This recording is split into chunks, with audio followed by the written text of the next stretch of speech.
I'm buzzing. Like my arms, my body is buzzing, like, whoa.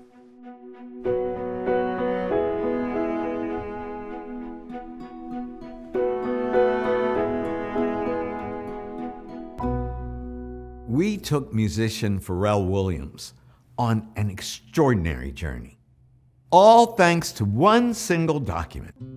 The story begins with his great-great-grandfather, a man named Pharrell Williams. Fenner died in 1927, but his sister, Jane Arrington, lived into the late 1930s.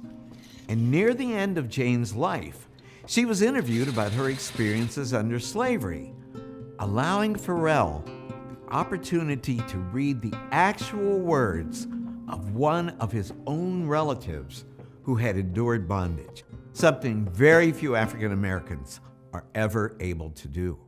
I was born on the 18th of December, 1852. I was born on the plantation near Tar River. My mother was named Louisa May, and my father was named Louis May. My mother had 6 children, 4 boys and 2 girls. The boys were Richard, Pharaoh, Caesar, and Fenner. The girls, Rose and Jane. Jane, that's me. Wow. That is your great-great-grandfather's sister, and she is your great-great-great-aunt. Crazy. Jane Arrington was interviewed as part of what's known as the Slave Narrative Project, a collective oral history comprised of roughly 2,300 interviews with formerly enslaved people. The project was sponsored by the federal government in the 1930s. Jane's words gave Pharrell an intimate glimpse of his ancestors' experience under slavery.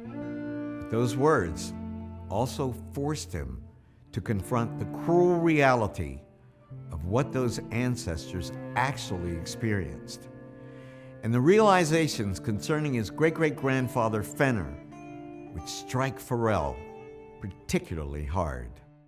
So we estimate that Fenner was born between 1855 and 1857. Okay, we're pretty sure about that. So you know what that means. That means that he was most likely born into slavery and not freed until the end of the Civil War. Wow, at 10 years old. The first 10 years of his life would have been spent in slavery. Wow. You know, we tend to think of as adults, but think about a little boy.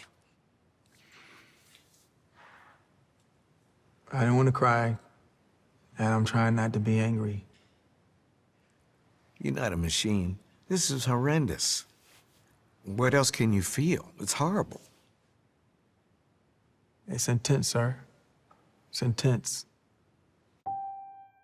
Pharrell's ancestors likely suffered more than he can even imagine.